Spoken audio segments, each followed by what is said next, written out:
Bonjour à tous, on continue notre formation et à partir de maintenant, on va parler de la partie exploitation des vulnérabilités avec l'outil Metasploit sur Linux, sous Linux. C'est quoi le Metasploit? Le Metasploit, pas Metasploitable, hein, c'est juste le Metasploit. C'est quoi le Metasploit exactement? C'est un framework de sécurité, c'est un framework de test de vulnérabilité.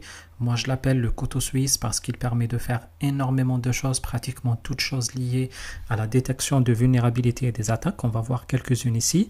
Il est développé par une société qui s'appelle Rapid7, qui est une société cotée en bourse aux États-Unis, qui est un des leaders mondiaux de scan de vulnérabilité, de la détection de vulnérabilité.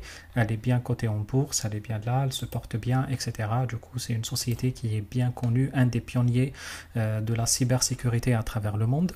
Et puis, cette société-là propose deux outils les plus connus, les plus importants.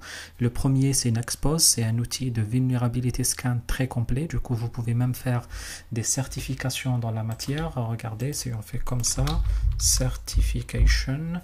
Vous pouvez, je crois, il y a un PDF, il est bien. Oui, il y a 3 certifs en tout cas chez Rapid7 si vous vous êtes intéressé par les certifs de Rapid7 et c'est pas mal, hein, ils sont pas mal.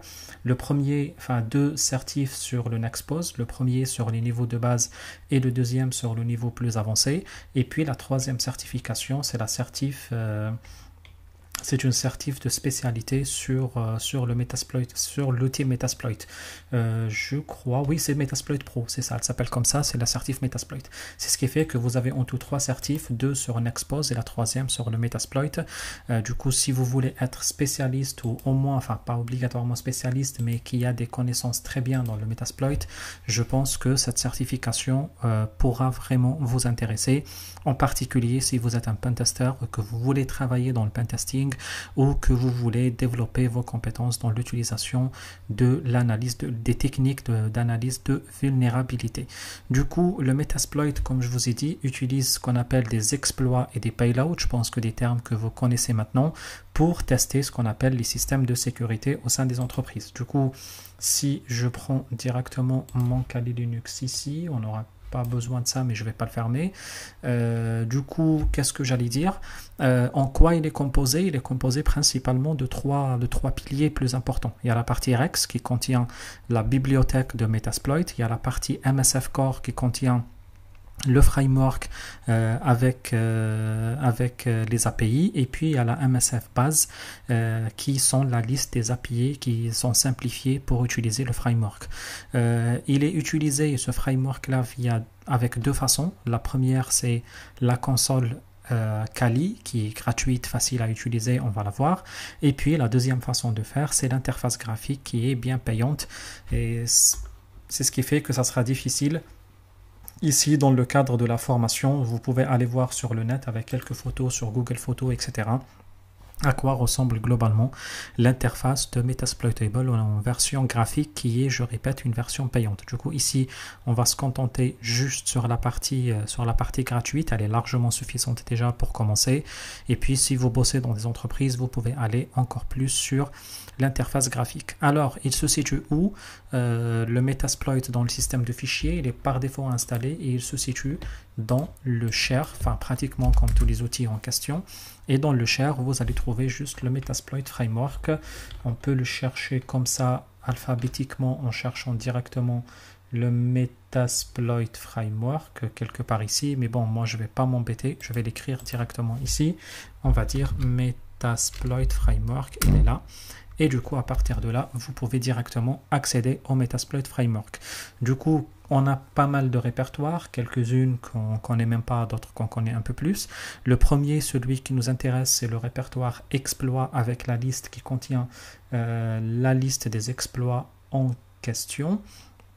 Et puis on va avoir des informations comme le DB qui contient la liste de comment dire, la liste par exemple, attendez, je prends directement ici, on a le DB ici qui nous récupère la base de données. Du coup, vous aurez ici la base de données de Metasploit.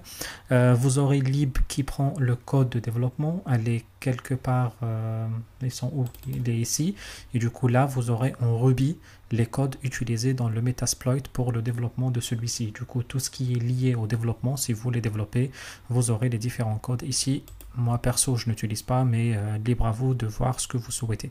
Après, vous aurez la liste des différents modules ici. Et dans la liste des différents modules, vous aurez tous les modules ici par système. Et là, c'est en quelque sorte, vous aurez le corps de votre Metasploit. Du coup, tous les modules que vous utilisez pour les attaques, par exemple ici, vous aurez les exploits.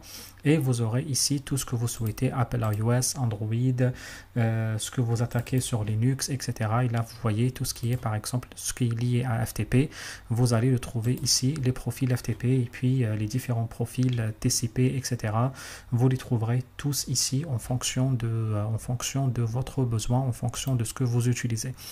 Après, vous aurez quoi encore? Vous pouvez avoir la liste de tous les outils utilisés par Metasploit, comme par exemple le virus total pour le scan des antivirus, etc. dans le répertoire Tools. Où il vous sera plutôt possible de faire cela. Qu'est-ce que je voulais dire encore plus? J'essaye de penser à d'autres choses. Ici, comme j'étais en train de dire, vous aurez la liste de tous les outils qui sont utilisés. Il y a même le virus total qui permet de tester l'antivirus, la présence d'un antivirus, etc. Mais il y a des outils pour les passwords, etc. Du coup, bref, ce qu'il faut comprendre, c'est que la totalité des outils, ils sont là. Du coup, là, c'est pour comprendre à peu près l'architecture globale de l'outil, à quoi il ressemble, qu'est-ce qu'on peut faire avec, etc. etc. Après, autre chose, c'est que si vous voulez commencer à l'utiliser, moi je vous conseille toujours de commencer par le mettre à jour. C'est, on va dire, c'est plus pratique. Qu'est-ce qu'on peut faire là-dessus? On peut, comme dans tous les outils, j'ai déjà un qui est ouvert. Qu'est-ce que je voulais faire? Oups, je prends celui qui est ouvert. Bon, l'autre, j'affiche l'autre, je le supprime et c'est bon. Allez, on va faire un petit CTRL L et puis à partir de là, ce qu'on peut faire, on peut faire par exemple un apt update. Et puis après l'apt update, on peut lancer un apt install Metasploit framework. Et du coup, à partir de là, il va réinstaller tout ce qui reste ou tout ce qu'il faut récupérer. Du coup, ce qu'on peut faire, sudo pas besoin, apt install Metasploit framework. À partir de là, il va nous récupérer quelques infos en plus. Et puis, je ne vais pas dire nécessaire, mais ça permettra de résoudre des problèmes de blocage, etc. Il est toujours souhaitable d'installer aussi les gemmes les gemmes bundler. Je vais vous dire comment vous les installer. On va laisser juste cette opération se terminer et puis je vais vous dire comment vous allez faire. Et puis une fois en tout cas cela terminé, vous pouvez lancer le MSF. On dit souvent MSF, c'est le terme le plus simple à utiliser en décrivant le Metasploitable, et même on dit MSF console pour accéder à sa console. Je pense que je vais avoir besoin d'arrêter la vidéo tout de suite, le temps que ça s'installe, et puis on terminera la vidéo juste après. Désolé, je parle doucement, il est très tard la nuit. Je ne sais pas si vous m'entendez bien ou pas, mais je vous conseille d'augmenter un peu le volume, mais malheureusement je ne peux pas faire mieux de mon côté. Allez, on va se voir dans... Ah, ça va, je pense. On est à 80%. Je pense que c'est bon, j'aurais pas besoin de faire mieux que ça. Et puis, qu'est-ce qu'on peut faire? On peut installer... qu'est-ce que j'allais faire? On peut installer ici. Installe, pas installer. J'aime install... qu'est-ce que je voulais dire? Je me rappelle plus de la commande. Install... pardon, apt install j'aime. Je me rappelle vraiment plus de la commande. Attendez, j'aime install. Non, je me rappelle vraiment plus de la commande. J'aime install, ok. Je crois que c'est bundler comme ça. Genre, vraiment, je me rappelle plus de la commande. Hein. Peut-être, en tout cas, c'est pas le plus important, mais comme je vous ai dit, c'est juste conseillé pour résoudre quelques bugs et quelques blocages. Je vais la trouver, je vais écrire n'importe comment sur Google et il va me la donner. apt install gem. Qu'est-ce que je voulais dire? Bundler. Kali MSF. Allez, on va voir ce qu'il va nous dire. Mais bon, je pense que globalement, vous avez compris le principe. Même si on n'installe pas, en tout cas, c'est pas le plus important. Je vais arrêter la vidéo le temps de trouver la commande. Sinon, si je trouve pas même, il n'y a pas de souci. Ok, j'ai compris ce qui se passe. J'ai rien trouvé sur le net, mais j'ai compris tout seul. Il faut le faire depuis l'interface, depuis le... Comment dire? Qu'est-ce que j'allais dire? Depuis l'emplacement dédié. Du coup, ce qu'on va faire comme ça. Copier. Et puis, on va faire CD. Et à partir de là, nous allons coller. C'est bon, on est là. Et puis, à partir de là, on va insérer la commande, justement. C'est pour ça que j'ai... j'aime install bundler. Ça bloque, ça rame un peu. Je sais pas ce qui se passe, ça rame un peu. Je ferme les autres machines, ça fait un peu trop. J'ai un autre Kali ouvert pour rien. Ok. Bon. Que des problèmes. Il veut pas. Allez, c'est pas grave. Je ferme, je refais. Sudo assu, on va faire vite. Ça met beaucoup de temps pour rien. Qu'est-ce que je voulais faire? Le mot de passe. CD, je mets le chemin d'accès. Et puis, qu'est-ce que je vais faire? J'aime install bundler. Bundler.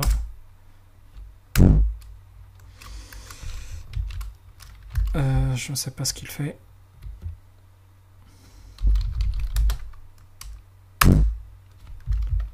Non. Bon, il veut pas, on s'en fout. Vraiment, je vais pas chercher. Mais en tout cas, la commande, c'est comme ça, je suis sûr. Hein. Allez, j'essaye pour la dernière fois. J'aime install bundler. Je répète, ce n'est pas obligatoire comme commande. On va le laisser tourner. Et puis, ce que je vais faire, je vais ouvrir une nouvelle console dans laquelle je vais carrément partir sur l'utilisation de Metasploit. Du coup, j'insère mon mot de passe et à partir de là, on va commencer à utiliser notre Metasploit. Peut-être, je pense que ça va prendre un peu de temps. On va laisser l'autre faire l'opération d'installation des bundlers. Ok, du coup, une fois maintenant tout est prêt et que les opérations sont ok, il est possible de lancer le Metasploit avec la commande msf console. Du coup, msf console, c'est la commande qui va nous permettre d'accéder au Metasploit. Du coup, comment ça passe principalement? Le Metasploit, on peut l'utiliser, là il est lancé, vous voyez bien. On peut voir les bannières si vous souhaitez voir la bannière. Le principal, c'est d'utiliser la commande use avec le chemin d'accès pour utiliser des modules spécifiques de Metasploit. Et puis, dans le gestionnaire de fichiers en Kali, on a un dossier caché qui est dédié au Metasploit, au module que vous créez. Du coup, si vous voulez afficher le dossier caché, il vous suffira juste de l'afficher avec la commande lsal. Le coup, il est là. lsal. Non, par contre, c'est... Qu'est-ce que je voulais dire? Sudo su. Kali. Et puis, on peut faire juste un petit lsal.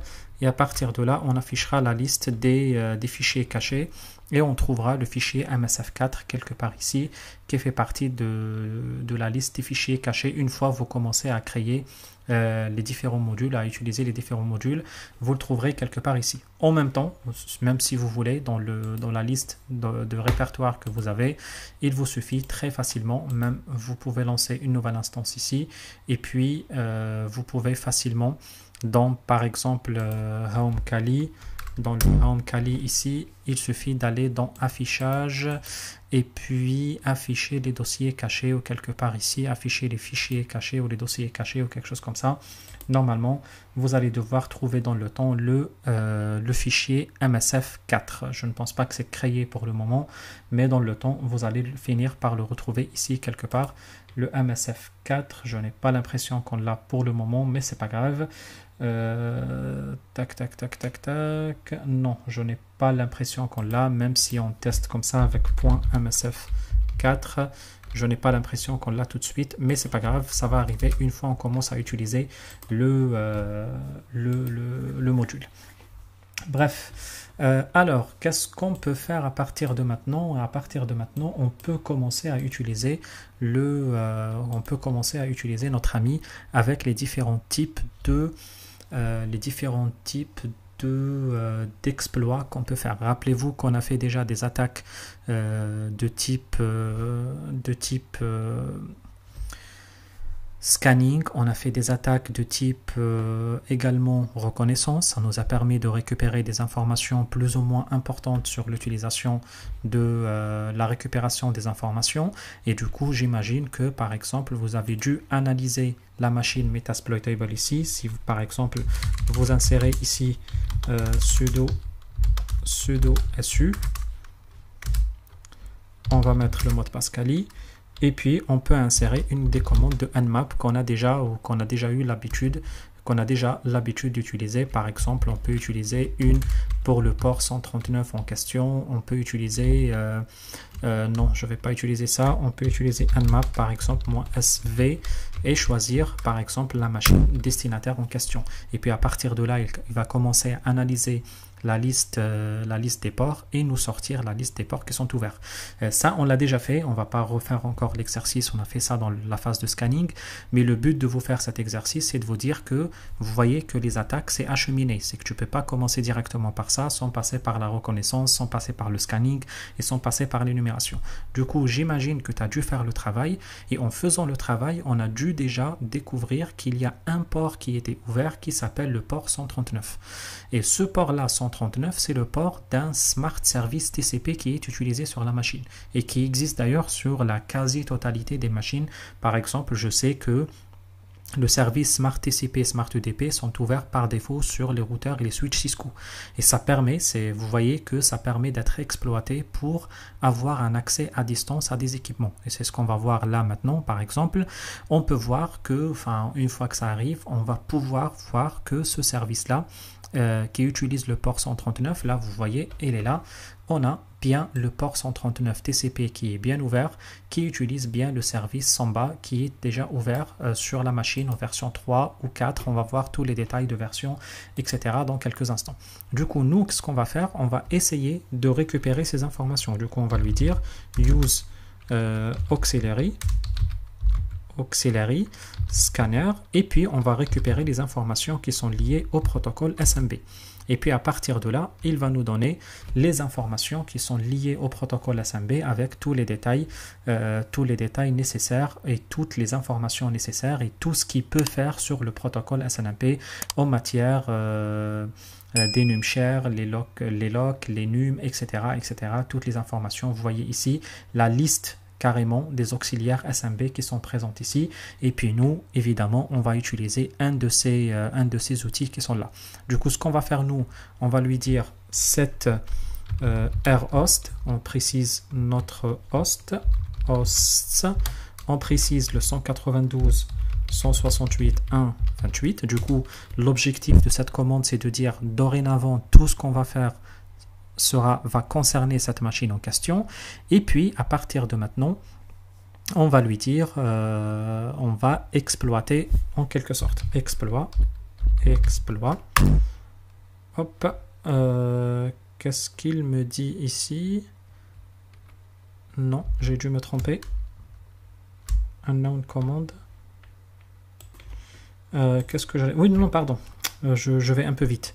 On va utiliser d'abord l'exploit. Du coup, on va lui dire use l'exploit en question. Et puis là, on va choisir l'exploit multi Samba. Et puis, on choisit celui qui est lié au username script. Du coup, ici, tout ce qu'on va faire là-dessus, c'est qu'on va utiliser un exploit spécifique qui va nous permettre de récupérer les accès à la machine en profitant d'une faille dans le code qui permet d'accéder pour n'importe quelle personne. C'est en quelque sorte permet de créer une porte dérobée en utilisant ce service-là. On peut récupérer les informations sur ce qu'on a. On peut récupérer les informations avec la commande info pour avoir un peu plus d'infos si vous souhaitez. Et puis le principe rapide que je peux vous dire moi-même, c'est que cela permet l'injection de lignes de commande via le Samba directement. Du coup, qu'est-ce qu'on peut faire encore là-dessus? On peut par exemple lancer un petit Wireshark, histoire de voir ce qui se passe derrière. Comme ça, lancer un petit Wireshark.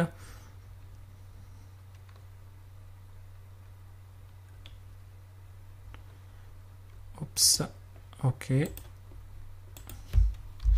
IP add 128, c'est tout ce qui nous intéresse. Ok, c'est bon. Et puis à partir de maintenant, on va pouvoir lancer l'opération. Du coup, on va faire un set rhost STS 192.168.1.28 et puis on va lancer notre exploit.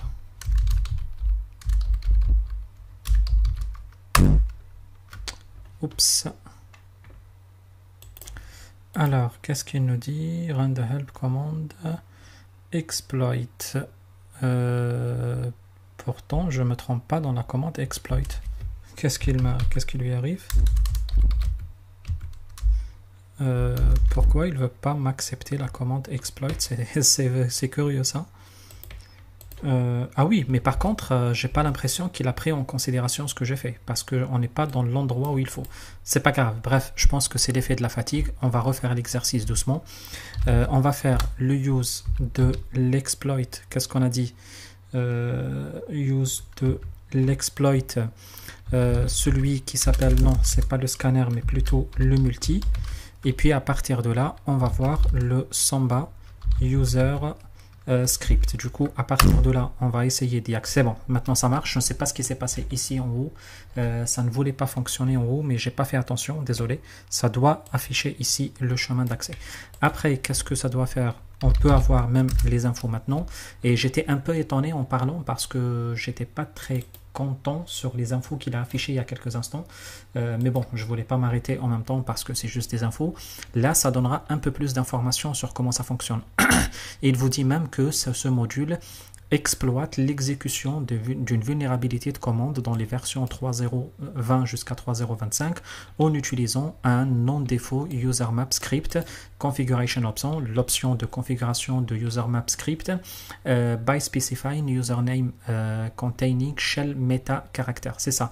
En tout cas, le principe c'est simple. Du coup, vous avez très simplement, si vous allez voir le usermap script dans le fichier d'exploit, vous allez trouver que dans la partie username, au lieu de mettre un username, on fait le script ou la petite commande Linux no-hap. Et à partir de là, c'est une commande qui dit tu peux y accéder, peu importe l'utilisateur qui le fait. Il suffit d'aller chercher le code. Hein, mais si vous voulez, allez, on peut le faire. Qu'est-ce que je voulais dire? On peut aller dans, je ne sais pas où je suis là. Oui, très bien. On peut aller dans les modules. On peut aller dans les exploits. Qu'est-ce qu'on a dit nous? On a dit les Samba multi, il est là, et puis Samba, il est là, et puis à partir de là, on a notre script que nous sommes en train d'utiliser ici. Et du coup, le principe, c'est très simple. Du coup, quand vous voyez ici, le détail de truc, il est là. Vous voyez, username égale le NoHub. C'est la fonction, la fameuse fonction NoHub qui permet de dire en quelque sorte, tu permets l'accès à n'importe qui sans avoir besoin en quelque sorte de mettre un user et un mot de passe avec les guillemets ici qui invalide l'utilisation. Là, vous voyez les deux guillemets et puis un simple guillemet ici qui passe le NoHub. Bref, si vous avez fait des injections SQL, vous avez compris ce que je suis en train de dire. En tout cas, dans les injections SQL, on le fait. C'est exactement le même principe, sauf que ça, c'est dans un système et l'autre, c'est dans des sites web. Et là, le principe, c'est très simple. Du coup, l'exploit est juste ici. L'objectif, c'est de dire on permet ou pas, on permet l'accès à n'importe qui vers ce service-là ou par le biais de ce service-là. Du coup, à partir de là, qu'est-ce qu'on va faire nous? On va spécifier notre host, hosts 192.168.1.28 et puis à partir de là, on va faire exploit. Et là, du coup, dans ce cas-là, ça doit y aller, il y aura pas de surprise. Très bien, ça démarre l'exploit. Vous voyez, à partir de là, on voit qu'il n'y a rien en quelque sorte. Vous voyez qu'il n'y a rien, sauf qu'en réalité, il y a quelque chose qui est en train de se passer. À partir de maintenant, on a pris la main sur la machine à distance et on peut faire tout ce qu'on souhaite. Ok? Du coup, par exemple, on peut faire un petit ls ici.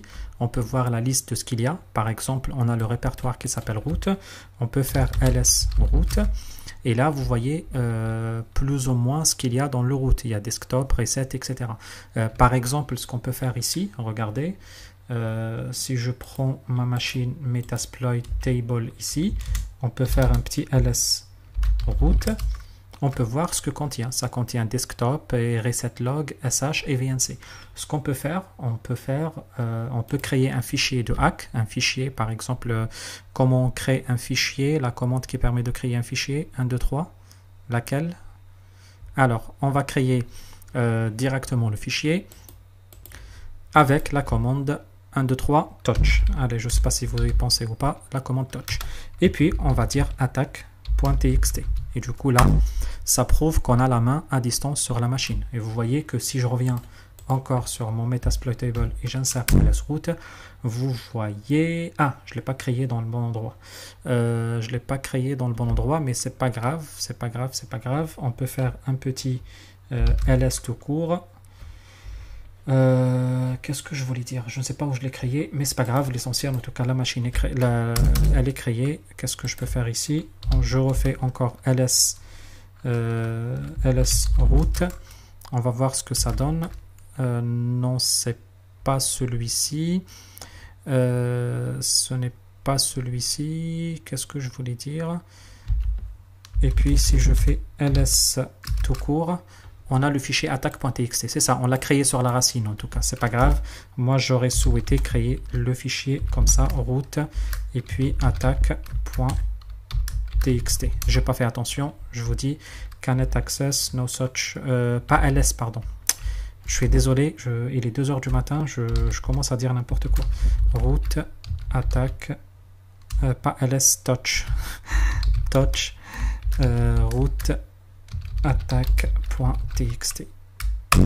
Et là c'est bon, le fichier est créé. Du coup on peut aller voir de l'autre côté et on peut voir ici que par exemple on a si on fait ls route, vous voyez que le fichier attaque.txt vient d'être créé. Du coup, vous voyez que c'est une exploitation, c'est un exemple. Si vous voulez sortir, vous faites CTRL-C et à partir de là, il vous dit est-ce que tu fermes la session? On va dire yes et on peut sortir là-dessus. Après, on peut faire des back pour sortir ou même exit carrément pour sortir de Metasploit. Du coup, le principe, je pense, vous l'avez très bien compris. Le but, c'est que ça permet de créer des portes dérobées, des accès à distance à des machines pour faire tout ce qu'on souhaite faire en quelque sorte sur la machine. Dans le prochain exercice, on va essayer d'aller un tout petit peu plus loin en essayant de gagner un accès, mais encore récupérer des fichiers de mots de passe et encore casser des mots de passe. Ça rejoint ce qu'on a fait il y a quelques instants sur la partie mot de passe dans les vidéos précédentes. Et puis, vous allez voir que le Metasploit permet de faire énormément de choses plus ou moins importantes et plus ou moins dangereuses. Allez, sur ce, je vous dis bon courage et à la prochaine vidéo. Salut à tous.